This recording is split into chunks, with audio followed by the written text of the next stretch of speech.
Estamos aqui com o professor Paulo Porto, ele que é professor universitário, indigenista, um brilhante pesquisador da causa indigenista e ambiental, que as duas têm uma conexão muito forte, né, professor? E também, nesse momento, é vereador. Professor, na região oeste do Paraná, haviam habitantes antes da chegada dos portugueses? Com certeza, no Paraná, essa região toda era habitada por 3 povos, basicamente: os povos Xetá, Caingangue e Guarani. Os Xetá mais no centro-oeste, na região central, o Caingangue no litoral, região central, e os Guarani mais para o oeste do Paraná, onde hoje a gente tem a divisa com o Paraguai. Lembrando que antes do português chegar, do espanhol chegar, não haviam divisas. Essas divisas nacionais que nós inventamos, a lógica dos países, né, Argentina, Paraguai, Uruguai, Chile, Brasil, isso não existiam. Eram florestas habitadas por povos que se dividiam, né, onde hoje é o Paraguai, o Brasil. Então essa questão das fronteiras, isso não existia, obviamente. Então eram povos sem fronteira. Tanto que o Guarani é um povo que hoje você encontra Guarani na Bolívia, Guarani na Argentina, Guarani no Paraguai, no Brasil. Então você vai ter, a gente fala que são povos sem fronteiras, né? São povos que transitam pelas fronteiras, que até então não tinham fronteiras nacionais.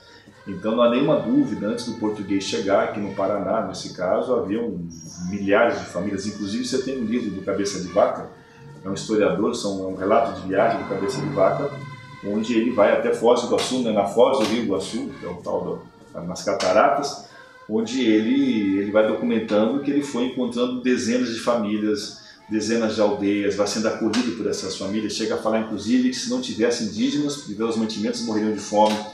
Ou seja, era uma região densamente habitada antes da chegada dos portugueses, por basicamente 3 povos: Guarani, Xetá e Caingangue.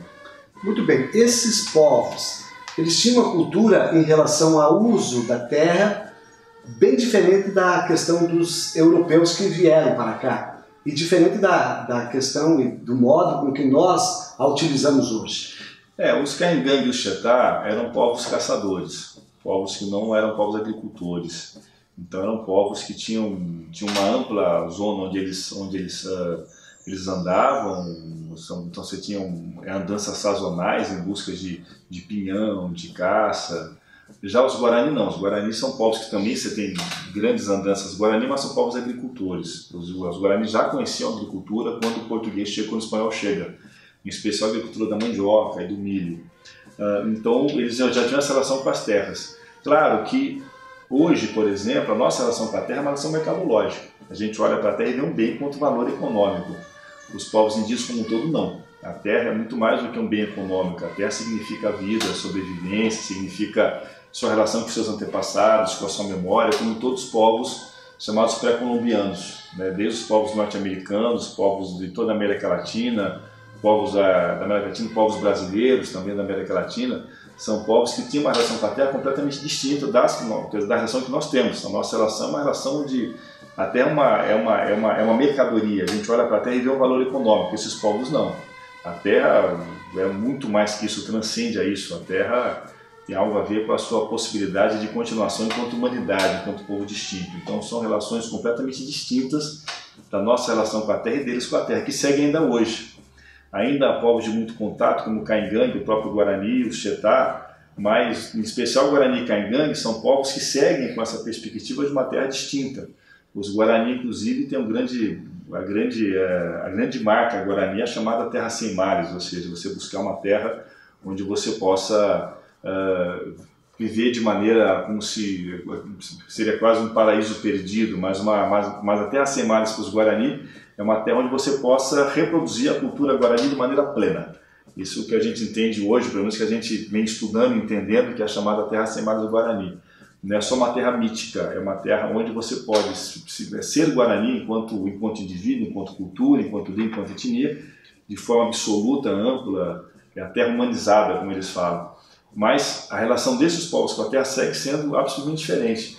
Por isso, quando você tem, por exemplo, os Guarani aqui do oeste do Paraná, tem suas terras alagadas pelo Itaipu, você teve dezenas de tecorrás, de aldeias alagadas, é uma perda irremediável, porque não é que você perde uma terra e você vai ter outra agora, porque não é a mesma terra, você não tem a relação com a terra que você perdeu. Coisas que para nós não indígenas não há problema nenhum. Eu perdi 10 hectares aqui, eu posso ter 10 hectares no outro lugar. Para os povos indígenas não, é uma terra, tem uma relação quase que sagrada com a terra. Então não é qualquer terra que interessa ao Guarani, interessa a terra dos seus antepassados, da sua cultura, e a terra que permita, nesse caso, que ele se realize plenamente enquanto cultura. Professor, ao longo do tempo, me parece que em 3 momentos distintos foi se construindo um vazio demográfico na nossa região. Parece-me que intencional. Primeiro, com a vinda de parte do Exército na questão da preparação para a Guerra do Paraguai. Segundo, na preparação para o novo colonizador, o descendente de europeu que vem do Rio Grande do Sul, Santa Catarina, e vem ocupar a região oeste do Paraná. E terceiro, para a preparação para a construção da Itaipu Binacional. É correto isso? A gente tem que entender que quando se fala em Guarani, vamos falar de Guarani agora, oeste do Paraná, o Guarani da fronteira do Paraguai, Guarani perto do Mato Grosso, Guaíra, Terra Roxa. Os Guarani dessa região sofreram várias hecatombes. A primeira grande hecatombe Guarani é a chegada do espanhol em Assunção em 1500 e alguma coisa. Quando os espanhóis chegam em Assunção, encontram com toda aquela comunidade Guarani organizada e os Guarani têm o primeiro contato conosco. Ou seja, a primeira hecatombe, a primeira tragédia é o contato com a nossa civilização.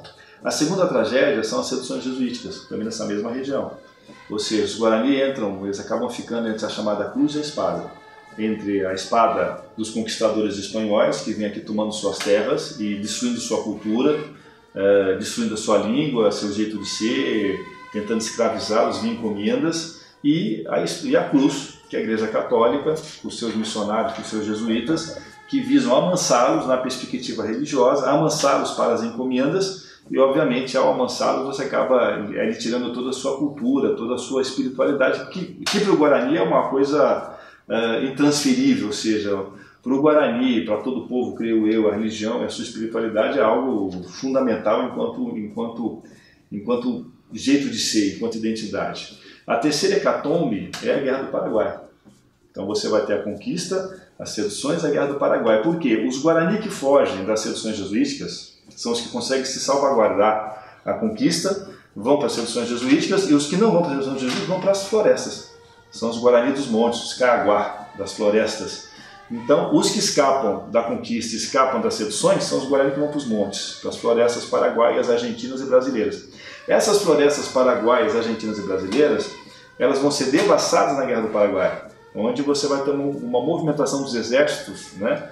O exército do Uruguai, do Paraguai, do Brasil, da Argentina, é a guerra então a chamada Grande Guerra, como se diz no Paraguai, a Guerra da Tríplice Aliança, ou a Guerra de 70, né, como o Paraguai também fala, ou a Guerra do Paraguai, como nós falamos, na verdade a nossa guerra contra o Paraguai não é a Guerra do Paraguai, né? Temos que inverter esse discurso. Aí, esses Guarani, que até então tinham se mantido a salvo da conquista e das seduções, eles vão ser pegos no meio de uma guerra entre diversos países que eles sequer conheciam. Então você tem a terceira hecatombe Guarani. A quarta hecatombe Guarani, que ainda não terminou essa romaria de hecatombes Guarani, vai acontecer no início do século XX, nos anos 30, 40, que é quando se inicia essa colonização no oeste do Paraná. Nos anos 50, onde você vai ter empresas colonizadoras vindo para a região, despejando colonos europeus ou colonos brasileiros, mas para despejar esses colonos ele tem que desintrusar as terras. Então as empresas chegam em Guaíra, Terra Roxa, então nessa nossa região, expulsa os Guarani de maneira violenta e traz os colonos para ocupar as terras até então dos Guarani, falando que aqui não tinha índio, que aqui não havia ninguém. Então eles trazem os colonos não indígenas, ou seja, a gente vem para cá para desbravar essa região, como se ela fosse desabitada, que aí é o mito do vazio demográfico, ou seja, eles foram expulsos para nos trazer. E a quinta hecatombe Guarani, que nesse caso também volto a dizer, a hecatombe pensando na região do Paraná, é Itaipu.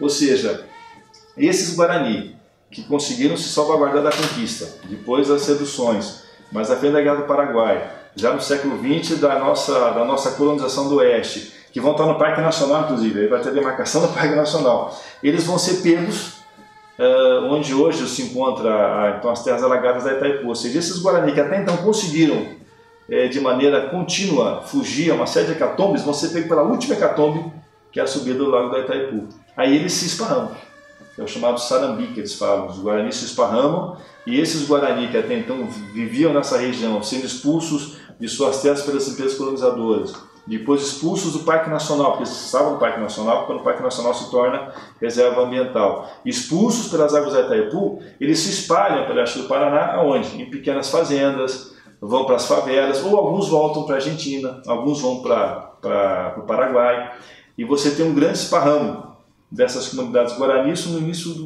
dos anos 80, com a subida das águas, que eu falo que é a quinta hecatombe guarani. Professor, isso tudo só provocou a retirada deles, só provocou a saída deles, ou uma migração, ou isso provocou morte, isso provocou sofrimento, isso provocou a dilaceração das famílias? Isso foi tudo junto, né? Ao mesmo tempo que você vai ter morte, violência, você vai ter, no caso de algumas famílias, né, no século passado, quer dizer, no século XIX, das encomendas, você vai ter desde a escravidão, da violência, até você vai ter essa dispersão, né? Os Guarani, por exemplo, sempre foram um povo que é de grande mobilidade social. A gente não fala muito migração, né? Porque é um povo que migra e não volta. O Guarani sempre volta, né? O Guarani é um povo que ele tem um espaço geográfico grande, um espaço territorial grande, e que ele permanece nesse espaço territorial com alguma mobilidade.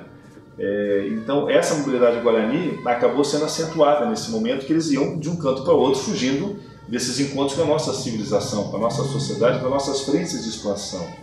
Então isso ocasionou morte, violência, destruição de famílias e esse esparramo, que os Guarani vão chamar de sarambi. Sarambi é o esparramo, quando eles se esparramam por todo o oeste do Paraná e pela fronteira. E agora começam a voltar, a partir dos anos 2000 e qualquer coisa, 2001, 2002, os Guarani começam a voltar para essa região, voltar para Guaíra, Terra Roxa, Santa Helena e Itaipulândia, em busca das terras alagadas e das terras hoje cercadas pelas grandes fazendas de soja ou pelos empreendimentos imobiliários, né, das empresas de colonização, e voltam não achando essas terras. E aí os Guarani vão hoje, você tem hoje aproximadamente 21 aldeias Guarani não regularizadas nos municípios de Itaipulândia, Santa Helena, Terra Roxa e Guaíra.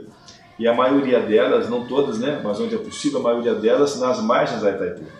Porque como não se consegue mais chegar, as terras estão irremediavelmente alagadas, perdidas, não se consegue chegar na terra que está embaixo d'água, obviamente, eles chegam o mais próximo possível. Então você vai ter, por exemplo, hoje, nesse exato momento, nós temos 5 aldeias não demarcadas em Santa Helena, 2 em Itaipulândia, cerca de 15 aproximadamente em Terra Roxa e Guaíra, nas margens dos rios e algumas nas áreas públicas, que são as áreas que sobraram. Ou seja, é como se esses grupos Guarani estivessem retornando para as áreas que não mais existem, mas eles têm que estar em algum lugar. Professor, mas esse grupo que retorna é um grupo em número parecido com aquele grupo que foi disseminado antes, ou volta em número muito menor, haja visto todos os problemas que ocorreram neste período? Você vai ter comunidades que voltam no número aumentado, porque as famílias vão aumentando. Então, se for expulso 3, 4 famílias, voltam 8, 12, 13 famílias, que estão voltando para as áreas que até então não existem mais. E aí você vai ter o grande debate que eu ouço hoje na mídia do oeste do Paraná, por lideranças políticas de caráter conservador no oeste do Paraná, líderes ruralistas, sindicatos patronais ruralistas, onde eles falam assim: de onde esses índios vieram? Aqui não havia índio. Quando, óbvio que aqui havia índio, eles foram expulsos e estão voltando. Isso remete a uma história que eu sempre gosto de contar, uma historieta, que quem conta de maneira muito sagaz, muito inteligente e pertinente é um jesuíta pesquisador chamado Bartolomeu Meliá, que é um jesuíta paraguaio, profundo pesquisador e conhecedor do povo Guarani. Ele conta a seguinte história para poder explicar um pouco essas retomadas de terra e esse mito do vazio demográfico. Ele fala assim: imagine uma casa durante uma grande tempestade e você mora nessa casa com a sua família. E nessa tempestade você vê um grupo bater a sua porta e você, com pena, você acolhe. Esse grupo que você acolhe são 2 ou 3 famílias, no máximo 2 famílias, que você acolhe, eles não têm para onde ir, e você, penalizado, você permite que eles ficam na sala. Passam-se alguns dias, algumas semanas, a tempestade passa, esse grupo não vai embora, e esse grupo cresce, trazem alguns parentes, alguns amigos, e começa a ocupar a sala e o quarto onde você morava com os seus pais, então melhor, então onde você morava com a sua família. Você é expulso do seu quarto e você vai para a cozinha. Passam-se mais alguns anos, esses visitantes aumentam, já ocupam o andar de cima da casa, o andar de baixo, a sala de estar, e você já está na cozinha e você é expulso para o quintal. E você vai para o fundo do quintal. E esse grupo ocupa a casa inteira. Passam-se muitos anos, até que um dia a 15ª geração dessas famílias que você abrigou vai até o quintal, se aventura ao quintal e encontram você. E falam, pai, tem um povo aqui estranho, de onde eles vieram? São os indígenas. Quer dizer, como de onde eles vieram? Sempre estiveram aqui. A pergunta talvez seja de onde nós viemos. Nós viemos da Europa. Agora, de onde eles vieram? Não, eles vieram de lugar nenhum. Eles sempre pertenceram a essa região. E aí você vai ter uma construção, uma perspectiva historiográfica do chamado mito do vazio demográfico. Mito porque, nesse caso, não é verdade, né? No sentido de uma falsidade. De que aqui não havia povos indígenas, ou seja, o colono europeu chegou para desbravar. A palavra desbravar é ótima, porque você desbrava o que é bravo, você desbrava o que não tem ninguém. A palavra desbravador já dá a entender que ele chegou onde não havia nada, né? Esses pioneiros, ou seja, você é o primeiro a chegar, o que não é verdade. Então você é como se os colonos europeus fossem os desbravadores, os pioneiros da região oeste. Não é verdade. Essa região era povoada por povos indígenas que vão ser expulsos de maneira repetida pelo Estado brasileiro para poder alocar essas famílias. Então, quando essas famílias chegam, realmente não havia mais indígenas que foram expulsos pelo Estado brasileiro. Eu recentemente tive um debate com professores em Santa Helena, numa determinada escola do campo, e fazendo essa conversa, e uma professora levantou a mão e falou, professor, com todo respeito, então o senhor falou que havia índia? Eu falei, havia índia aqui em Santa Helena sim, nos anos 30, 40, com certeza. Então meu pai mente, meu avô mentiu para mim, que falou que aqui não havia índia? Eu falei, não, teu avô não mentiu. Quando ele chegou, eles já haviam sido expulsos pelo Estado brasileiro. Então não é que o seu avô mentiu ou o colono mentiu. Agora, é uma mentira histórica falar que não havia índio, porque para colocar os colonos, as empresas de colonização, expulsaram as famílias indígenas de maneira violenta, inclusive com apoio na época da SPI, depois com a FUNAI. Nós temos inúmeros documentos provando isso para poder colocar as famílias de colonos. Ou seja, quando o colono chega a Terra Roxa, Guaíra, Santa Helena, realmente, para o colono, haviam pouquíssimos indígenas, porque foram expulsos anteriormente pelas empresas de colonização, ou mesmo por projetos como a Itaipu, ou então projetos do Estado brasileiro, ou mesmo por jagunços, ou mesmo por algum outro tipo de fenômeno, mas geralmente o Estado brasileiro. Então, quando eles chegam nessa região, é a impressão que tem que realmente não havia índio, mas obviamente que havia índio, só que foram expulsos com a chegada desses colonos. Então, eu costumo falar que aqui, na coisa de Guaíra, Terra Roxa, quando se fala em demarcar terra, né? E quando se fala de demarcar terra indígena, se pensa em demarcar terra, inclusive, você vai ter que demarcar terras onde hoje tem colonos em Terra Roxa e Guaíra, então proprietários.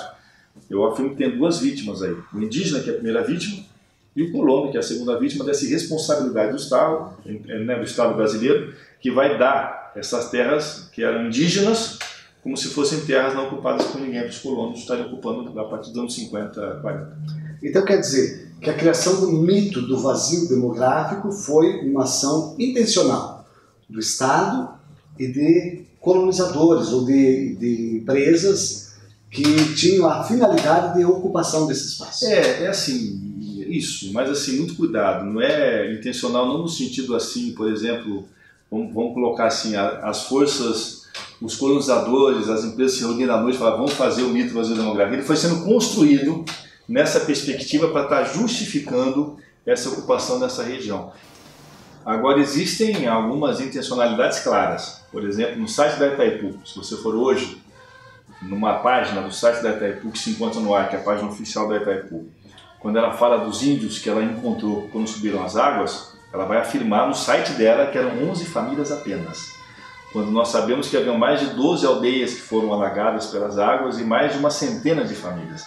Então, quando a Itaipu, nesse caso, ela reforça o vazio demográfico, afirmando que haviam pouquíssimos indígenas nessa imensa extensão de terra que foi a terra alagada da Itaipu, ela mente de maneira intencional, porque quando ela, hoje, por exemplo, em 2019, nós já temos todos os dados do mundo para afirmar que existiam mais famílias, mas a Itaipu segue falando em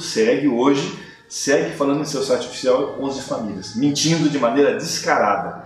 Mentira que inclusive foi questionada por essa obra. Esse livro é um dossiê do Ministério Público Federal, que fez um laudo, uma pesquisa muito detalhada em relação aos crimes da Itaipu, e esse laudo prova, ou seja, o Estado brasileiro, via Ministério Público Federal, prova que a Itaipu mente quando fala 11 famílias. Ela segue falando na sua página. A ex-procuradora Raquel Dodge, inclusive, ela ingressou com uma ação baseada nesse dossiê. É baseada nesse dossiê. Esse dossiê foi a peça que ela utilizou para a ação. A ação que foi pedida para ser arquivada pelo Aras, que é o novo Procurador-Geral da República, a pedido do governo, que é a pedido do presidente Jair Bolsonaro, que agora está tendo, inclusive, e aí, então estamos com toda a pressão política e na perspectiva dele rever isso, e essa ação seguir o seu curso, porque nós entendemos que a Itaipu tem que ser responsabilizada pelos crimes e pelas mentiras que ela tem falado ultimamente em relação, nos últimos anos todos, em relação à questão indígena, e que tem, de maneira infeliz, de maneira lamentável, reforçado esse discurso do vazio demográfico. Porque quando toda a poderosa Itaipu fala que em toda a extensão territorial que as águas subiram haviam apenas 11 famílias, é muita pouca gente para tanto espaço territorial. Isso acaba reforçando de maneira muito contundente, por ser não é qualquer órgão Itaipu, ou seja, não é qualquer narrativa, ela fala de uma perspectiva de muito poder político, econômico, estatal, ela acaba reforçando essa narrativa mentirosa, essa narrativa falsa em termos históricos, que aqui não havia índio. E aí... Qual o impacto, professor? Qual o impacto desta subida das águas para esse povo? Então, os Guarani, na sua perspectiva mitológica, eles entendem que o mundo ele pode acabar ou num dilúvio ou a partir de fogo. Então, quando você tem a subida das águas, o território tradicional Guarani, que é chamado, é um antigo complexo Jacutinga, que é a aldeia, que é o rio Ocuí Jacutinga, onde viviam as aldeias Guarani, quando as águas sobem, os Guarani que não saíram, que não saíram a tempo, ou que não foram avisados pela FUNAI ou pelo Itaipu, eles permaneceram em suas terras e viram a água subindo. E isso tudo indica, e você tem relatos disso, foi um impacto muito profundo na alma dessas comunidades, porque alguns achavam que era o fim do mundo chegando. Lembrando que o Guarani é um povo muito espiritualizado, muito religioso, um povo com uma fé muito profunda nas suas religiões tradicionais. E essa religião, essa lógica Guarani que é profética, ela afirma que o mundo terminaria ou no dilúvio ou com fogo.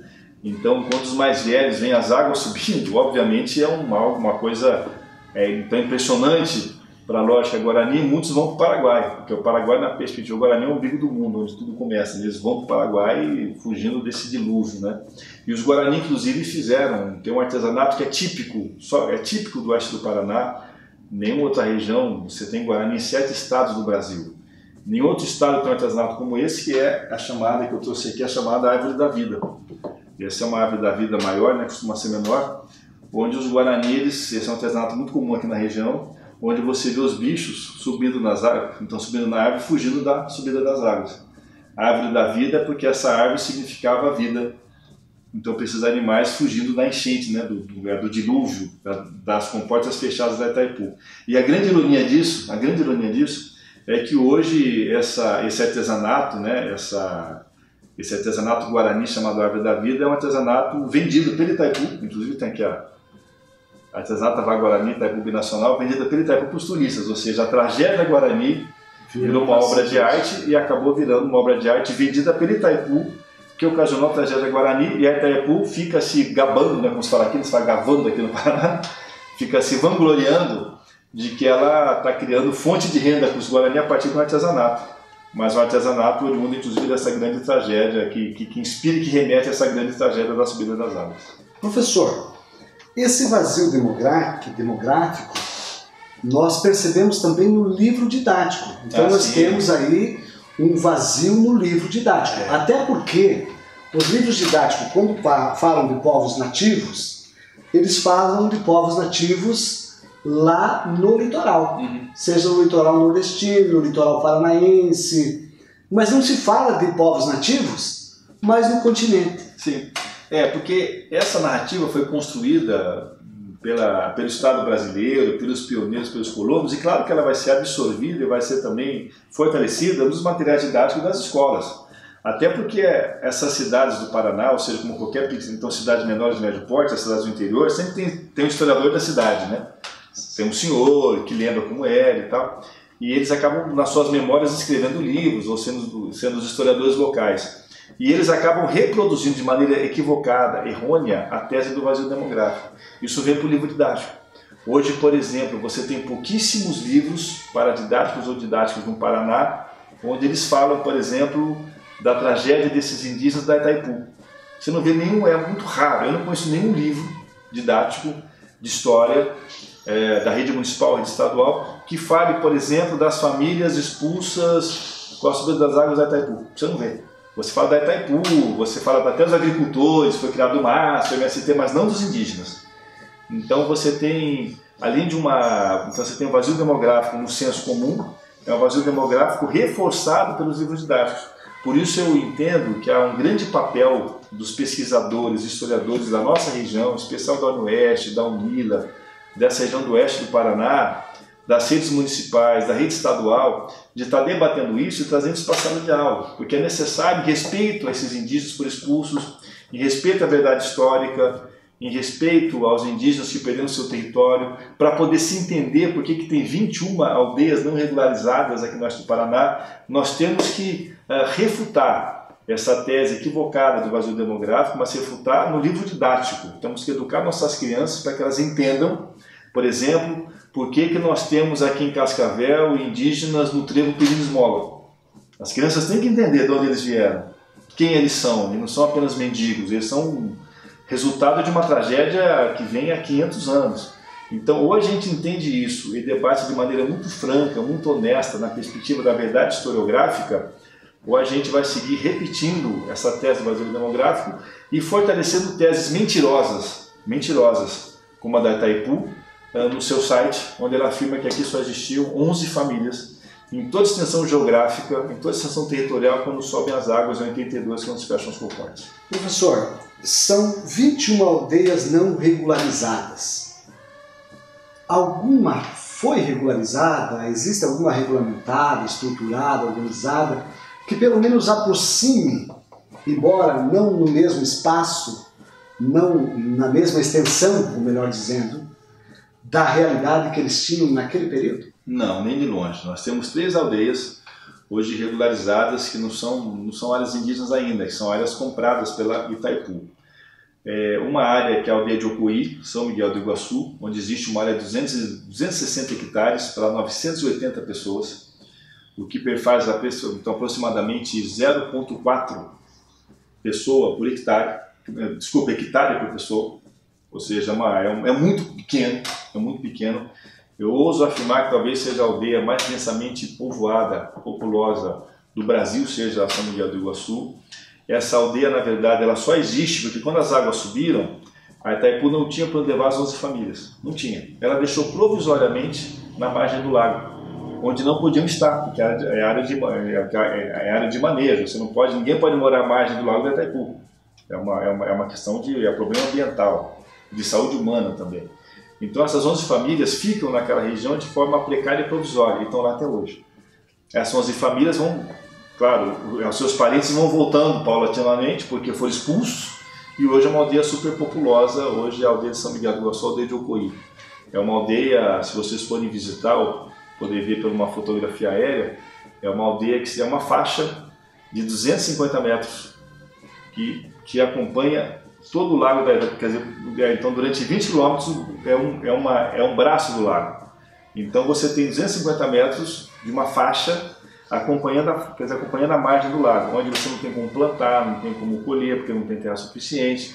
Do lado de cima, a aldeia fica cercada entre o lago e grandes plantações de soja e de milho. Então, quando você vai ter a pulverização de agrotóxicos, o agrotóxico ele vem naquela plantação e depois escorre para dentro do lago. Então a água do lago, obviamente, é potável.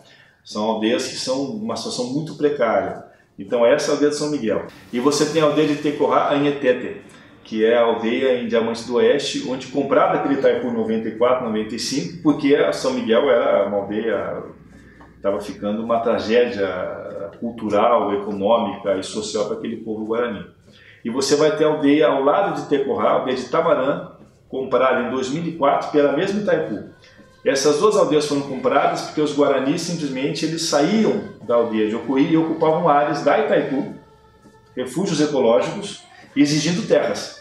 Aí a Itaipu se viu obrigada a atender a demanda dos Guarani e compra essas duas áreas. Essas três áreas juntas, aproximadamente você tem cerca de 3.500 hectares, que é muito pouco, perto do que essas famílias perderam. Segundo laudos da própria Itaipu, ou seja, laudos encomendados pela Itaipu, em especial um laudo de um antropólogo chamado Rubem Tomás de Aquino, Rubinho, se encontra esse laudo na internet. Segundo o laudo da Itaipu, encomendada por ela, necessitaria de aproximadamente mais 8 a 10 mil hectares para você chegar perto, aproximadamente, do que a Itaipu ela saqueou, ela retirou desses povos.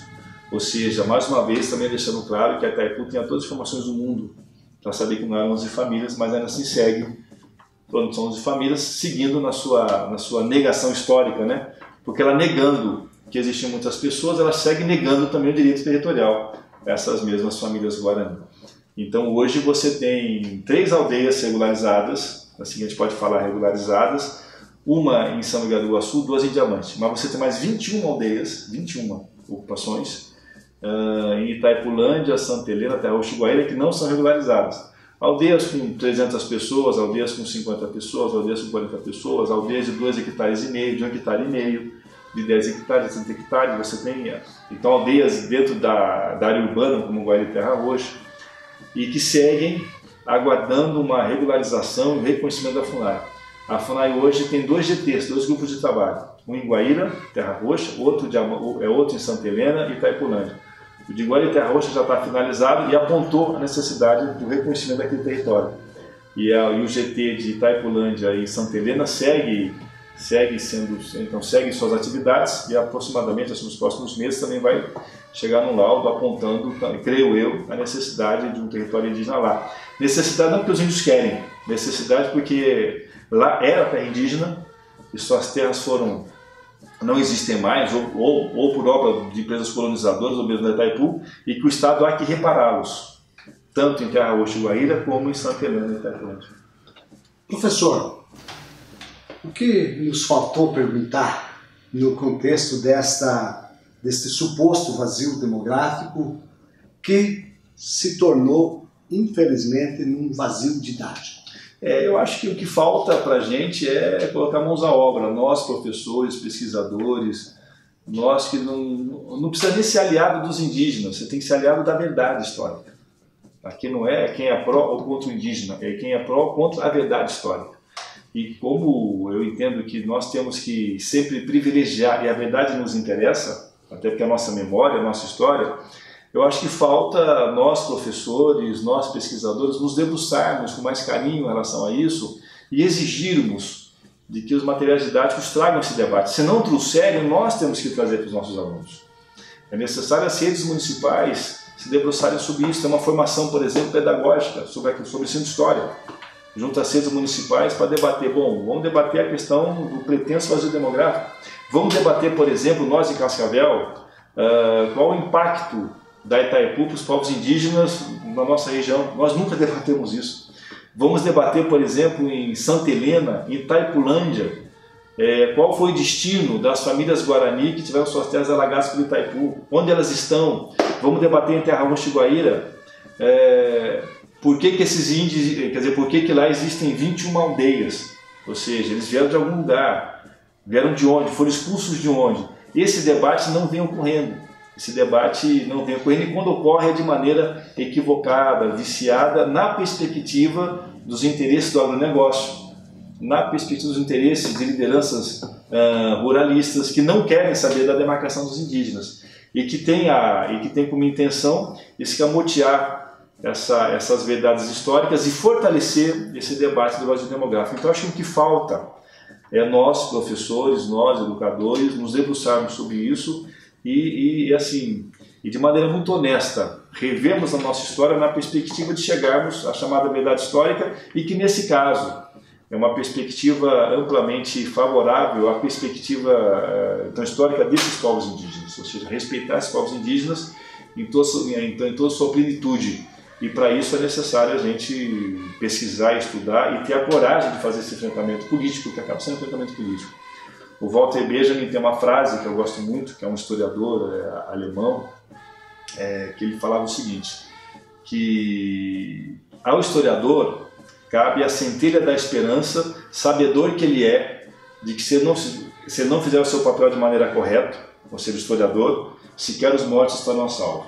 Ou seja, é necessário, até pela memória desses indígenas, pela memória dessas migrações forçadas, pela memória dessas expulsões territoriais, desses povos que hoje convivem conosco, aonde convivem, nas rodoviárias, nos trevos, nos entroncamentos, em aldeias superpopulosas. É necessário, em memória a eles, a gente trazer à luz essa história, essa verdade histórica, e nesse caso, confrontar, enfrentar esse grande equívoco fortalecido pela história oficial, pelo discurso oficial do chamado Brasil Demográfico. Professor, onde nós podemos referenciar esse tema? Onde nós podemos aprofundar essa pesquisa? Existem alguns sites, existem livros? Como o professor do Estado do Paraná pode buscar mais informação a respeito desse tema?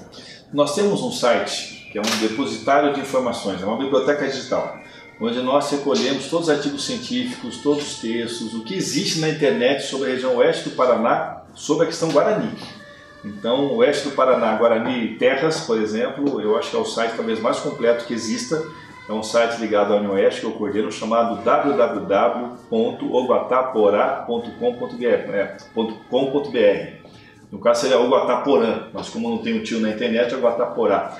É um site onde a gente tenta reunir todo o debate acadêmico, científico e também que sai na mídia em relação à questão territorial indígena do oeste do Paraná.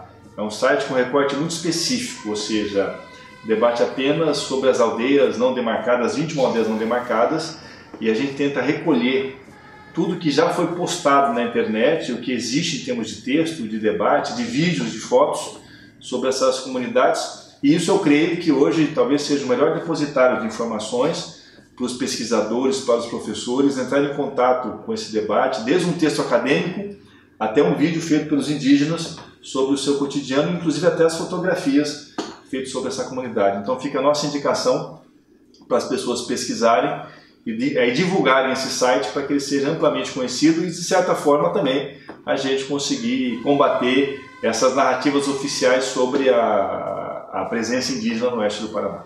Obrigado, professor. Eu que agradeço.